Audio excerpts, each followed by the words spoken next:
خالق کائنات نے آج سے 1453 سال پہلے سب سے پہلے وحی رسول اعظم صلی اللہ علیہ وآلہ وسلم کے قلب مبارک پر نازل فرمائی، جس میں گویا قرآن مجید کی ابتدا ہو رہی ہے۔ سب سے پہلا حکم یہ دیا گیا کہ پڑھیں، پڑھنے کا حکم دے کر یہ بتایا گیا کہ ملت مسلمہ کی ترقی کا راز پڑھائی میں ہے۔ جتنا وہ پڑھے گی، قلم چلائے گی، علم حاصل کرے گی، جتنے سطریں وہ زیادہ بنائیں گے، غور کریں گے، فکر کریں گے، تدبر کریں گے، نئے نئے انکشافات ان کے لیے ہوں گے، اور حضرت انسان پوری کائنات میں ہر قسم کا تصرف کر سکے گا۔ جیسے آج ترقی یافتہ دنیا آسمان و زمین، سمندر، پہاڑ، ہر چیز میں مکمل طور پر تصرف کر رہی ہے، تو اس زمانہ کے مسلمانوں نے پڑھا۔ 23 سال برابر رسول اعظم صلی اللہ علیہ وآلہ وسلم کی شاگردی میں رہے۔ اگرچہ وہ عرب تھے، لیکن پھر بھی حکم تھا کہ جب 10 آیتیں ان کو پڑھا دی جائیں، ترجمہ تو سمجھتے ہیں ان کا، لیکن اچھی طرح ان کو سمجھائیں کہ اس سے مراد کیا ہے، تاکہ صحیح طور پر یہ پڑھے لکھے بن سکے۔ یہ علیحدہ چیز ہے کہ دنیا میں کبھی ایسا نہیں ہوتا کہ جتنا بڑا استاد ہی کیوں نہ ہو تو ان کے سارے شاگرد ایک جیسے ہو جائیں۔ نہیں، شاگردوں کا اختلاف تھا۔ بعض عمومی طور پر شاگرد ایسے تھے کہ درس پڑھنے کے بعد جب باہر نکلتے، قرآن کہہ رہا ہے، ایک دوسرے سے پوچھتے ماذا قال آنفا، رسول اعظم صلی اللہ علیہ وآلہ وسلم کیا فرما رہے تھے۔ لیکن کچھ ایسے شاگرد بھی تھے جو کہتے ہیں کہ انہوں نے 1000 باب کا مجھے علم دیا، اور میرے لیے ہر باب سے 1 لاکھ باب کا انکشاف ہو گیا۔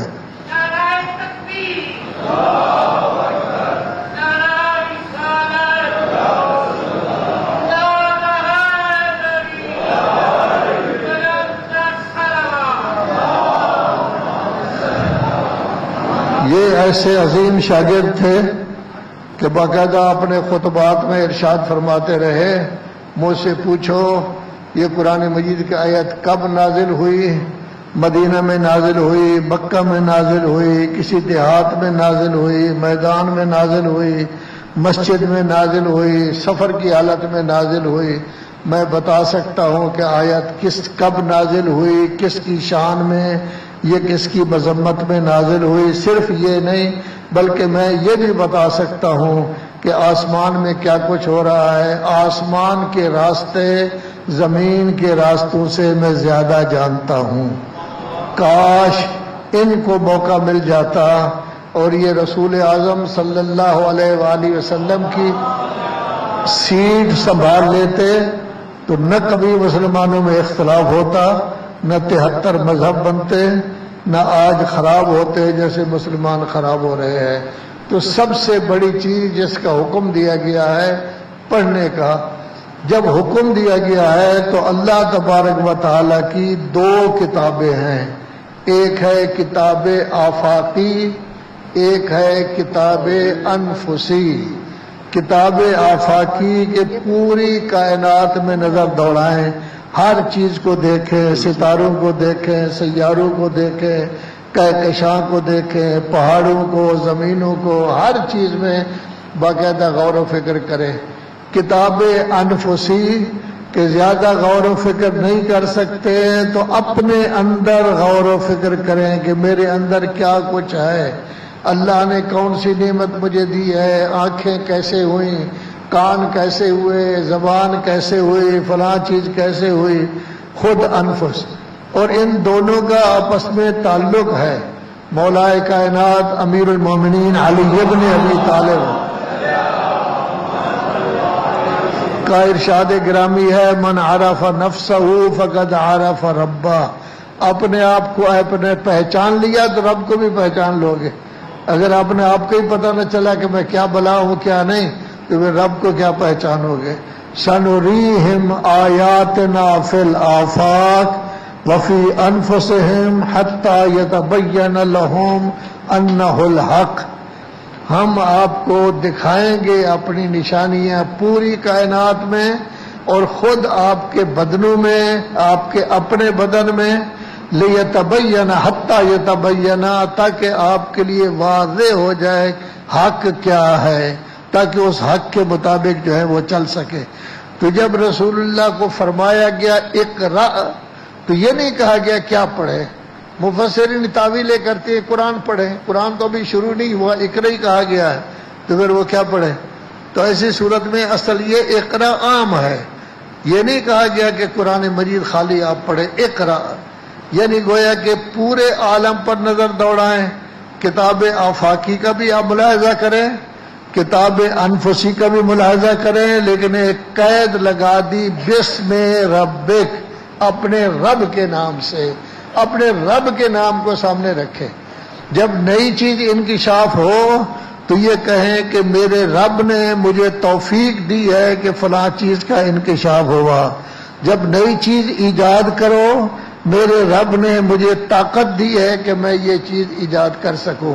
تو گویا کتاب آفاقی کو بھی دیکھنا ہے، کتاب انفسی کو بھی دیکھنا ہے، لیکن سب کچھ اللہ کے نام سے کرنا ہے۔ تو اس صورت میں اور اس کے بعد والی صورت میں علم کی اہمیت کو بیان کیا گیا۔ 7ویں نمبر پر جو صورت ہے سورہ تکویر، اس میں بہت بڑا گھناؤنا فعل جو اس وقت کے لوگ کر رہے تھے کہ بیچاری بیٹیوں کو زندہ درگور کر دیتے تھے، صرف بیٹوں کو زندہ بچاتے تھے، کیونکہ اس زمانے میں جنگ ہوتی تھی، تو جنگ میں کام دینے والے لڑکے ہوتے تھے، لڑکیاں کام نہیں دیتی جنگ میں۔ وہ یہ دیکھتے تھے میرے ہاتھ کتنے ہیں، کتنے بیٹے ہیں۔ سب سے بڑی اہمیت یہ ہوتی تھی کہ میرے اتنے بیٹے ہیں جی، میرے اتنے بیٹے ہیں، تاکہ پتہ چل سکے کہ ان کی طاقت جو ہے وہ بہت زیادہ ہے۔ عورتوں کو، بچیوں کو زندہ درگور کر دیتے تھے، ان کی مذمت کی گئی باقاعدہ، بلکہ کہا گیا کہ قیامت کے دن وہ یہ سوال کریں گی بِأَيِّ ذَنبٍ قُتِلَتْ، کہ میں نے کیا گناہ کیا تھا کہ آپ نے مجھے زندہ درگور کیا۔ 10ویں سورت میں اللہ تبارک و تعالی نے پہلی دفعہ 3 بڑی قوموں کا ذکر کیا ہے۔ ایک قوم عاد، ایک قوم سمود، بڑے طاقتور قومیں تھیں، قد آور تھے، بہت بڑی قوت تھی۔ آج کل تو مشینری ہے، مشینری کے بغیر بہت بڑے بڑے پتھر اٹھا کر یہ لاتے اور پتھروں سے مکان بنایا کرتے تھے، کوٹھیاں بناتے تھے، محلات بناتے تھے۔ اور تیسرا فرعون کا ذکر کیا گیا اور اس کی قوم کا، جو کہا کرتا تھا کہ میں سب سے بڑا خدا ہوں۔ ان 3 قوموں کا ذکر کیا گیا ہے۔ 11ویں، 12ویں اور 15ویں صورت ایسی ہے کہ جس میں اللہ تبارک و تعالی نے اپنے نبی کو دلاسا دیا ہے، تسلی دی ہے، بتایا ہے کہ اے میرے حبیب، آپ یتیم تھے، ہم نے آپ کو سنبھالا دیا، آپ کے پاس پیسے نہیں تھے، ہم نے یہ انتظام کیا کہ آپ کی تزویج جناب خدیجہ کے ساتھ ہو گئی۔ اور خدیجہ ایسی لاجواب عورت کہ تمام عورتوں سے بڑھ گئی۔ عورتیں اگر شوہر کو کوئی چیز دیتی بھی ہیں تو یہ کہتی ہے کہ یہ میری چیز آپ لے لیں، اس میں تصرف کریں۔ لیکن کیا کہنا خدیجۃ الکبریٰ کا، وہ یہ عرض کرتی ہے میں آپ کی نوکرانی ہوں، آپ کی ملک ہوں، سب کچھ آپ کا ہے، میرا کچھ بھی نہیں۔ یہ بہت بڑی بات ہے۔ آخر کیا وجہ تھی کہ 13 سال برابر ایک بیوی رہی، حضرت نے کوئی بیوی کی ہی نہیں۔ اور جب مدینہ میں تشریف لے گئے، اسلامی حکومت قائم ہو گئی، تو پھر 12 بیویاں بھی کی، تو 12 بیویاں 10 سالوں میں کی، لیکن یہاں ایک کی۔ گویا مکمل طور پر مطمئن تھے کہ کہ ایسی بیوی کسی کو ملنے والی نہیں ہے جو یہ کہتی ہے میں آپ کی نوکرانی ہوں، میں آپ کی ملک ہوں، ہر چیز آپ کا ملک ہے، نہیں ہے کہ میرا ہے، نہیں ہے کہ میری چیز ہے کہ آپ اس کو صرف کریں۔ تو اللہ تبارک و تعالی نے دلاسا دیا۔ پھر اللہ تبارک و تعالی نے کہا ہم نے آپ کا سینہ کھول دیا ہے، آپ کے سینہ میں بڑی وسعت پیدا کر دی ہے، آپ بہت بڑے عبادت گزار ہیں، ساری رات اللہ کی عبادت کرتے ہیں، اب آپ بہت بڑا بوجھ رسالت کا اٹھا سکتے ہیں، آپ کو کسی قسم کی کوئی تکلیف نہیں ہوگی۔ اور پھر 15ویں سورت میں حضرت نے اللہ تبارک و تعالی نے نعمتیں دی اپنے نبی کو، کیا کہتے انا اعطینا کل کوثر، ہر چیز کی ہم نے کثرت دے دی، آپ کی قوم بھی بڑھتی رہے گی، مسلمان بھی بڑھتے رہیں گے، جنگوں میں فتح بھی ہوگی، مال و دولت بھی ہوگا، آپ کو ایسی بیٹی دی کہ جس سے بہت زیادہ تعداد میں آگے نسل ہوگی جو آپ کی ساری دنیا میں چلے گی۔ اور اس کے بعد ساتھ ساتھ یہ کہا کہ اصل میں ابتر وہ ہے، دم بریدہ وہ ہوتا ہے جو تیرے ساتھ بغض رکھنے والا ہے۔ لوگ کہتے تھے ان کی اولاد ہی نہیں ہے، یہ دم بریدہ ہو جائیں گے، انا اعطینا کل کوثر کہہ کر ہم نے آپ کو زہرا جیسی اولاد دی ہے تاکہ آپ ہر معاملہ میں راضی ہو جائیں، آپ کو کسی قسم کی کوئی تکلیف نہ ہو، کوئی زحمت نہ ہو۔ اسی طرح تمام صورتوں میں اللہ تبارک و تعالی چیزیں ذکر کرتا کرتا پھر زبردست توحید کا ذکر کیا گیا ہے، جس میں باقاعدہ ڈانٹ پلائی گئی ہے کافروں کو۔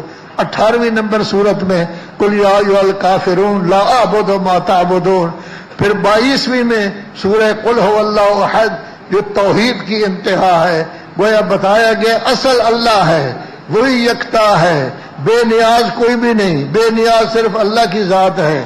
اللہ الصمد لم یلد ولم یولد، نہ اس کی اولاد ہے نہ وہ کسی کی اولاد ہے، یہ سب کچھ بتایا گیا، نظام اسی کا ہے، تدبیر اسی کی ہے، یہ کائنات اسی کی ہے، خالق بھی وہی ہے، مدبر بھی وہی ہے، ناظم بھی وہی ہے، اس کو کسی کی کوئی ضرورت نہیں ہے۔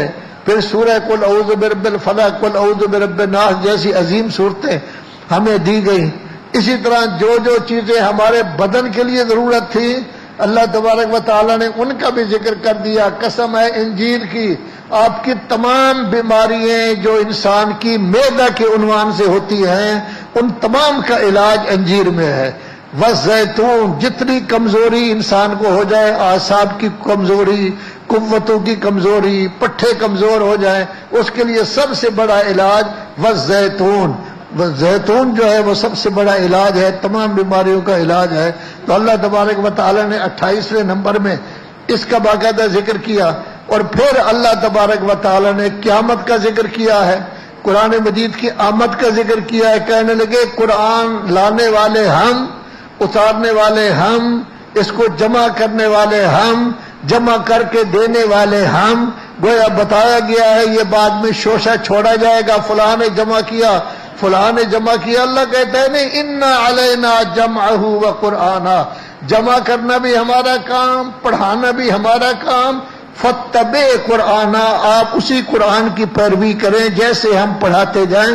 لذا آخری سال جب حضور کا تھا تو جبرائیل نے 2 دفعہ آ کے دہرایا قرآن مجید کو، حضرت سمجھ گئے کہ یہ میرا آخری سال ہے۔ تو قرآن جمع ہو چکا تھا، قرآن مجید کو دہرایا کرتے تھے، ماہ رمضان میں جتنا آ گیا ہے اس دفعہ دوبارہ دہرایا گیا 2 دفعہ۔ یہ علامت تھی کہ اب جب بعد والا ماہ رمضان حضرت نہیں دیکھ سکیں گے۔ یہ 31ویں تھی، پھر قیامت کا ذکر 33ویں میں بھی کیا گیا ہے، لیکن جب 38ویں آئی ہے، 38ویں صورت میں اللہ تبارک و تعالی نے پہلی دفعہ حضرت داؤد کا ذکر کیا، حضرت سلیمان کا ذکر کیا، ان کی قوت کا ذکر کیا، ان کی طاقت کا ذکر کیا۔ گویا بتایا کہ بعد میں آنے والی جو شخصیتیں ہیں ان کا درجہ کیا ہوگا۔ یہ پرندوں کی زبان کو جانتے ہیں اور جنوں کی زبانوں کو جانتے ہیں، تمام چیزیں ان کے لیے مسخر ہیں، پرندے ان پر پردہ بناتے ہیں۔ حضرت سلیمان نے باقاعدہ جہاز اس کا تھا، آج کل بھی جہاز پر آپ سوار ہوتے ہیں لیکن وہ ہوا کے دوش پر سوار ہوتے تھے، چاہتے اس کو اور زیادہ اوپر لے جاتے، چاہتے نیچے لے آتے، کوئی بٹن نہیں ہے، کوئی سوئچ نہیں ہے، کوئی بجلی کا نظام نہیں ہے، ان کا آرڈر چلتا تھا جیسے وہ چلاتے۔ اس کی جہاز کی چھت نہیں تھی، چونکہ چھت نہیں تھی لذا پرندوں کو حکم ہوا کہ آپ چھت بنا دیں اس کی، پورے کے پورے پرندے اپنا پر پھیلائے چھت بناتے تھے. ایک دفعہ دھوپ آ رہی تھی، حیران ہوئے یہ کون سا پرندہ نہیں دیکھا تو ہدہد صاحب تشریف فرما نہیں تھے. بڑے غصے کی حالت میں کہنے لگے کہاں چلا گیا ہدہد؟ آخر یہ نبی کے ساتھ ساتھ بادشاہ بھی تو تھے، بادشاہی کا کچھ غصہ ہوتا ہے تو فوراً غصہ کیا کہاں چلے گئے؟ وہ جب آتا ہے ذبح کر دوں گا اس کو. لیکن فوراً خیال آئے او ہو میں تو نبی ہوں، نبی کو ایسی باتیں تو نہیں کرنی چاہیے. فوراً کہنے لگے کہ اگر کوئی اچھی خبر لے آئے تو پھر کچھ بھی نہیں کہوں گا. وہ آئے خبر لے کر آئے کہ میں گیا ہوں، ایک عورت حکومت کر رہی ہے، سورج کو پوجتے ہیں، اس کا بہت بڑا تخت ہے. تو حضرت راضی ہو گئے. اب دیکھیے اس طرح کی چیزیں ہیں بعض اوقات کہ وہ غصہ میں آ گئے. نبی کو غصہ میں نہیں آنا چاہیے، لیکن اس کو کبھی یہ نہ کہنا کہ گناہ کیا ہے، بلکہ اللہ تبارک و تعالیٰ کہتا ہے ہم نے سلیمان کو چن لیا ہے، ہم نے منتخب کر لیا ہے. یہ باتیں اللہ جانے اور وہ جانے کہ کیوں انہوں نے غصہ کیا ہے. تو بہرحال ان کا ذکر ہے. گویا بتایا گیا ہے کہ جو نبی کا خلیفہ ہوتا ہے پرندے اس کی بات مانتے ہیں، جن ان کی بات مانتے ہیں. اس کے لیے ضروری نہیں ہوتا جہاز پر سوار ہو. وہ کہتا ہے علی ابن یقطین کو اپنی آنکھیں بند کریں، ایک سیکنڈ کے لیے آنکھیں بند کرتا ہے اور وہ مدینہ سے کوفہ پہنچ جاتا ہے. کوفہ پہنچ جاتا ہے صرف اس لیے کہ ایک جمال سے معذرت کرے. وہ کام کے لیے آیا تھا، مومن تھا، اس کا کام اس نے نہیں کیا تھا. تو یاد رکھیں افسر صاحبان جب اپنی کرسیوں میں بیٹھتے ہیں تو افسری تبھی جائز ہے جبکہ صحیح کام، غلط کام کبھی نہیں کہتا اسلام کہ اپنے مومن بھائی کا غلط کام کریں. کوئی صحیح کام ہو اس کی عزت بھی کرے اور اس کے لیے کام بھی کرے. اس کا طریقہ کار کیا تھا؟ حضرت امام جعفر صادق علیہ السلام کی خدمت میں ایک شخص حاضر ہوتا ہے کہ میری سفارش فرمائیں. آپ نے سفارش کیا کی کہ میں جعفر صادق لکھ رہا ہوں، اس کا نام لکھا اور اس کے بعد کہا ھذا اخوک، کوئی اور بات نہیں کی، یہ تیرا بھائی ہے. اب اس نے پہلا کام یہ کیا، کھڑا ہو گیا، اس خط کو اپنے سر پر رکھا، کرسی پر بٹھایا، کرسی پر یہ جس پر بھی بیٹھے ہوں گے بٹھایا، چائے وائے پلائی، فوراً اپنے مینیجر کو بلایا اور کہنے لگا پڑھنے کے بعد میرا جتنا مال ہے اس کو 2 حصوں میں تقسیم کر دو، آدھا اس کو دے دو، آدھا میرے پاس رکھو، کیونکہ امام نے لکھا ہے کہ ھذا اخوک. پھر وہ پوچھنے لگا ہاں کیا فرمان تھا؟ پھر اس نے کام بھی کر دیا ہے. تو صحیح کام اگر مومن لے کر جاتا ہے، افسر حضرات کام وہ کریں گے تو صحیح رہے گا، نہیں کریں گے تو قیامت کے دن پکڑے جائیں گے کہ کرسی کی رعونت اتنی پیدا ہو گئی تھی کہ تو نے یہ کام نہیں کیا. کافی پہلے میں نے بتایا تھا کہ ایک سید زادہ اے جی آفس میں کام کرتا تھا، وہاں کے افسر کی پروموشن ہو گئی. تو افسر کی جب پروموشن ہوئی تو یہ مبارک دینے کے لیے گیا، مٹھائی بھی ساتھ لے کر گیا کہ پروموشن ہو گئی. سید بھولے بادشاہ ہوتے ہیں، وقت نہیں نہ دیکھتے. مٹھائی دینے کے بعد کہنے لگا میری پروموشن کے متعلق بھی کچھ کریں. وہ انتہائی غصہ میں آ گیا، ابھی حکومت نہیں ملی، ابھی مجھے سیٹ نہیں ملی، ابھی نوٹیفیکیشن جاری نہیں ہوا، سفارش کے لیے آ گئے، پتہ نہیں آپ لوگوں کو کیا پڑی ہے کیا نہیں پڑی. وہ اپنے گھر آیا، اس کا گھر مولانا صفدر حسن صاحب قبلہ کی دیوار کے متصل تھا. اس قدر رویا دھاڑے مار مار کر جیسے نوجوان بیٹا کسی کا فوت ہو گیا ہو. تو مولوی صاحب نے گھر سے آواز سنی، گئے. وہ ذاکر بھی تھا، ذاکری بھی کرتا تھا، تو ایسے ذاکر پھر زیادہ روتے ہیں. تو ایسی صورت میں وہ پہنچے، وہ بول ہی نہیں رہا تھا، غصے ہوئے. اس نے بتایا تو اب مولوی صاحب نے فقط یہ کہ اللہ پوچھے گا اس نے. چنانچہ تیسرے دن وہ صاحب آئے مولانا صاحب کی خدمت میں، کہنے لگے مولانا میں نے بہت بڑی غلطی کی ہے، پروموشن ہو گئی تھی، وہ سید زادہ آیا، میں نے اس کی پرواہ نہیں کی، وہ پروموشن میری کینسل ہو گئی ہے. یہ تو دنیا میں ہے نا، آخرت میں بھی یہی ہو سکتا ہے. لذا ضروری ہے کہ جس کا کوئی صحیح کام ہو ایسی صورت میں ہر صورت میں وہ کام جو ہے وہ کرنا چاہیے. تو سلیمان کی عظمت اور داؤد کی عظمت کو دیکھ کر پتہ چلتا ہے کہ جو نبی کا خلیفہ ہوتا ہے اس کو کیسا ہونا چاہیے، تاکہ بعد میں اندازہ کر سکیں کہ ہر میں جو کرسی پر بیٹھ جائے وہ نہیں بنتا. اس کے لیے ضروری ہے کہ کچھ گن بھی اس میں ہو تاکہ وہ دنیا کے کام بھی جو ہے وہ اپنی جگہ کر سکے. اب یہ سورت ہے 39ویں جس کا نام ہے اعراف. اس کی بحث آئے گی درمیان میں۔ اصل میں ایک ہے اللہ کے ہاں جنت، ایک ہے اللہ کے ہاں دوزخ۔ جنت آپ جیسے لوگوں کے لیے ہے جو پرہیزگار ہیں، نمازی ہیں، سچائی کو اپنایا ہوا ہے، امانت میں خیانت نہیں کرتے، کبھی کسی کو تکلیف نہیں دیتے، کبھی کسی کو زحمت نہیں کرتے، کبھی کسی کا حق نہیں مارتے، ہر کسی کو خوش رکھنے کی کوشش کرتے ہیں۔ ساری دنیا آپ کو بیبا کہتی ہے، بڑا شریف آدمی کہتی ہے، بڑے لاجواب شخصیت ہیں، لوگ آپ کی عزت کرتے ہیں، یہ جنت میں جائیں گے۔ اس کے مد مقابل لوگ جہنم میں جائیں گے۔ کچھ ایسے لوگ بھی ہوں گے جو نہ جنت کے حقدار ہوں گے، نہ وہ جنت کے علاوہ جہنم کے حقدار ہوں گے۔ ان کے لیے ایک جگہ ہے جس کو کہتے ہیں اعراف۔ جنت والی خوبیاں اس میں نہیں پائی جاتی، لیکن جہنم والی خرابیاں بھی نہیں پائی جاتی، درمیانی ہے، کھلا ماحول ہوگا، اس میں بھی آدمی آرام سے رہے گا۔ کچھ لوگ باقاعدہ وہاں بھیجے جائیں گے تاکہ جنت میں نہیں جا سکتے تو یہاں جہنم کی آگ سے بچ جائیں۔ روایات یہ کہتی ہیں کہ اصحاب کہف کا کتا نے چونکہ جنت میں نہیں جانا، وہ بھی آراف میں جائے گا، اور جو لوگ ذرا اعمال میں ڈھیلے ہوں گے وہ بھی آراف میں جائیں گے۔ مزید تفصیل اس کی آئے گی۔ اس سورہ آراف میں یہ گویا 39ویں سورت ہے جو نازل ہو رہی ہے۔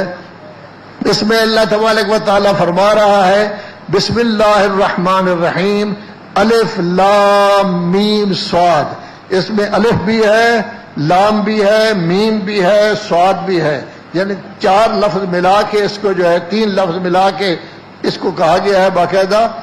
اس میں اللہ تبارک و تعالیٰ اپنے نبی کو حوصلہ دے رہا ہے، کتاب انزل الیک فلا یکن فی صدرک حرج من۔ اللہ کا یہ کلام ہے جو آپ کی طرف نازل کیا گیا ہے، آپ دل تنگ نہ ہوا کرے کہ پتہ نہیں یہ میری بات کو مانیں گے یا نہیں مانیں گے۔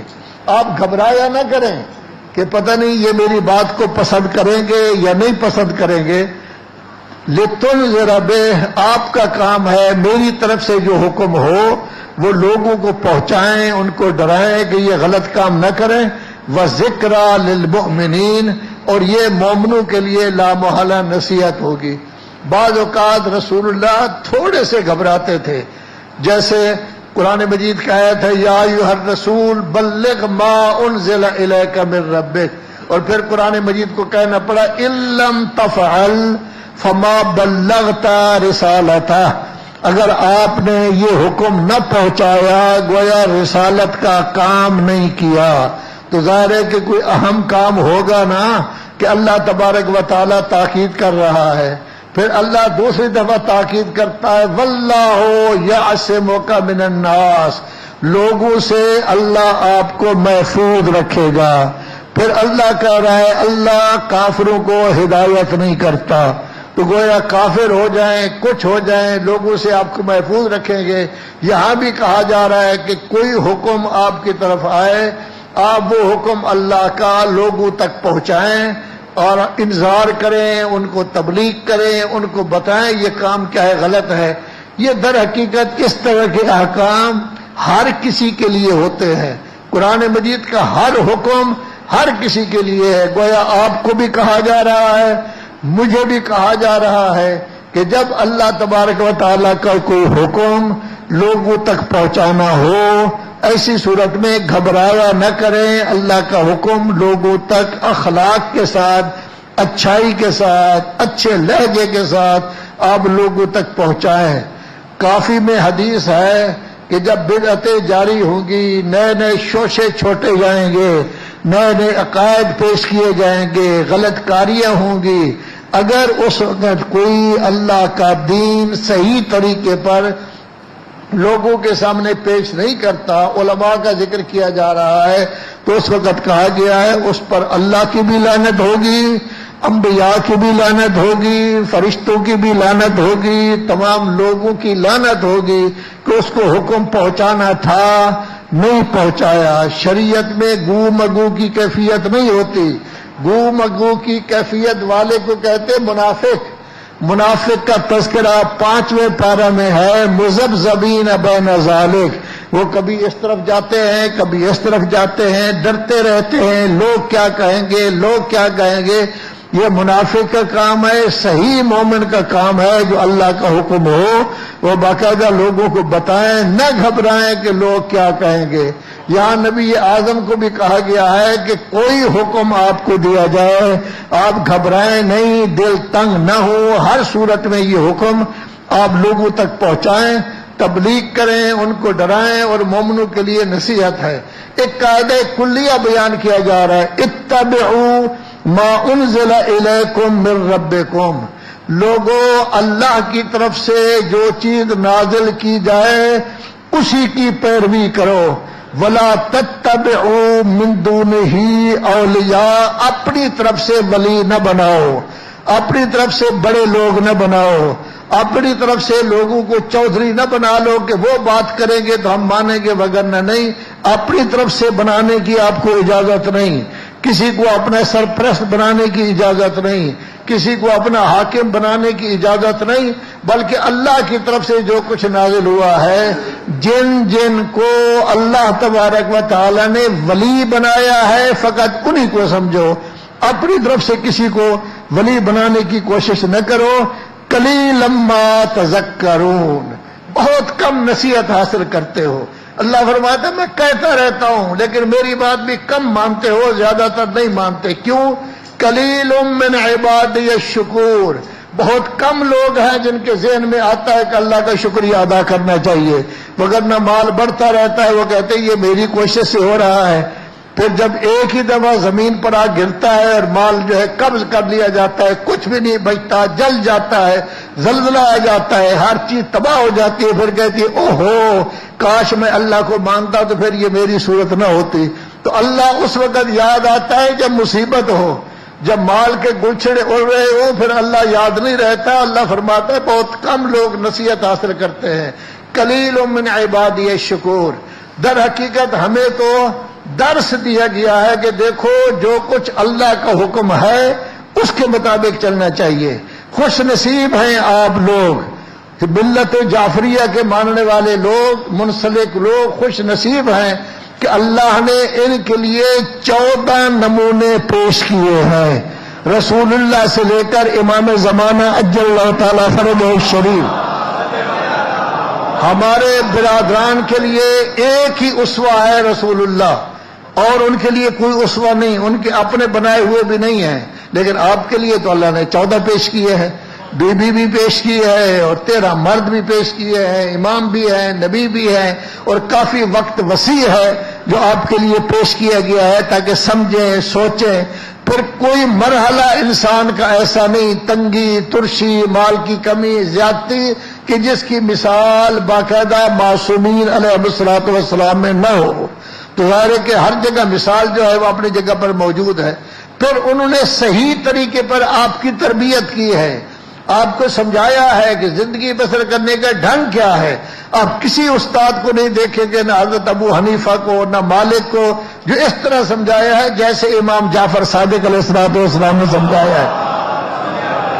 وہ صفہ کا مدرسہ جو رسول اعظم نے قائم کیا تھا، جس میں 15-20 صحابہ کرام پڑھا کرتے تھے، وہ بعد میں امام جعفر صادق علیہ السلام کے زمانہ میں وہی صفہ کا مدرسہ یونیورسٹی بن گیا، جس میں چند آدمی نہیں 4000 سے زیادہ لوگ اس میں موجود تھے، جن کے نام، پتے، ان کے والد کا نام، ان کے قبیلے کا نام بھی موجود ہے۔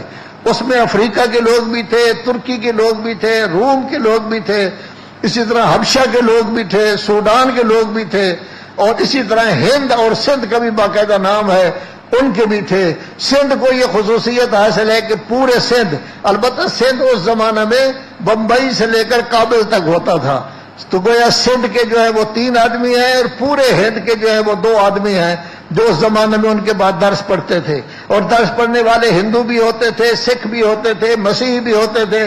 آج کل جن کو آپ کمیونسٹ کہتے ہیں، اس زمانے میں ان کو کہتے تھے دہریہ یا زندیق کہتے تھے، وہ بھی اپنی جگہ پر درس میں گویا ہوتے تھے، اوپن درس ہوتا تھا، کوئی آدمی آئے آ کے درس میں باقاعدہ شرکت کرے۔ اس میں تربیت کی گئی ہے، اور باقاعدہ تربیت کر کے بتایا گیا ہے کہ ایک آدمی ماہر تھا توحید کا، کوئی آدمی مناظرے کا ماہر ہے، کوئی جو ہے وہ گویا کہ ماہر ہے سائنس کا، کیمسٹری کا، فزکس کا، جیسے جابر بن حیان، تاکہ ہر شخص اپنا اپنا کام کرے. حتیٰ کہ اس میں یہاں تک درس دیا گیا ہے کہ دیکھو جو حکم بھی آپ نے حاصل کرنا ہے قرآن مجید سے حاصل کرو. قرآن مجید سے حاصل کرنے کا طریقہ بھی امام نے خود بتایا ہے کہ قرآن مجید سے حاصل کرنے کا طریقہ کار کیا ہوتا ہے. امام نے یہ بھی بتایا ہے کہ دیکھو اگر آپ کو مسئلے کی ضرورت ہو، مدینہ میں آپ کے آنا مشکل ہو، وہ زرارہ کے پاس چلا جایا کرے، وہ ہمارا معتمد ہے. وہ آپ جو ہے وہ ابو بصیر کے پاس چلا جایا کرے، وہ ہمارا ثقہ ہے. یعنی 6-7 آدمیوں کے باقاعدہ نام لیے کہ ان کے پاس جایا کریں.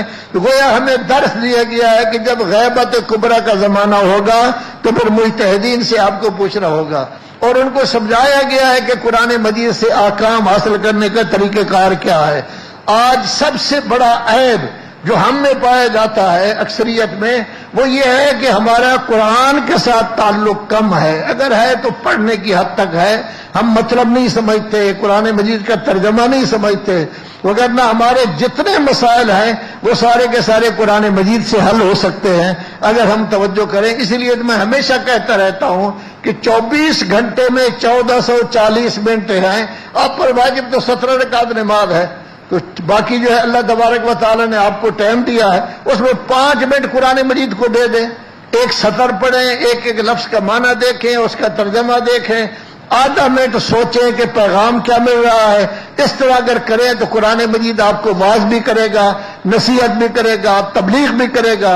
وہ لاکھوں کروڑوں درجے تبلیغ بہتر ہوگی جو آپ کو حافظ صاحب یا اور مولوی صاحب کریں گے، کیونکہ ہم نے تو انہی سے حاصل کر کے کرنا ہے. ہو سکتا ہے ہم سے غلطی بھی ہو جائے، ہو سکتا ہے ہم سے خطا بھی ہو جائے، لیکن اللہ تبارک و تعالیٰ کہتا ہے ذالک الکتاب لا ریب فیہ، اس کتاب میں تو کوئی شک ہی نہیں.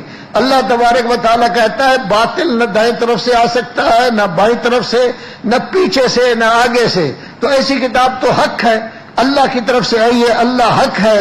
جس نبی پر نازل ہوئی ہے وہ حق ہے. جب اس کتاب کو آپ پڑھیں گے، اچھی طرح پڑھیں گے، تبلیغ بھی ہوگی، واعظ بھی ہوگی، نصیحت بھی ہوگی، اسی کے مطابق اپنے عقائد بنائیں، اسی کے مطابق آپ کے اپنے عمل بنائیں، اور آپ کہہ سکیں گے یا اللہ ادھر اہل بیت سے میں پوچھتا تھا، ادھر قرآن مجید سے پوچھتا تھا، جیسے حکم ہوتا تھا اس کے مطابق میں نے عمل کیا ہے. اسی میں حقیقتاً کامیابی ہے.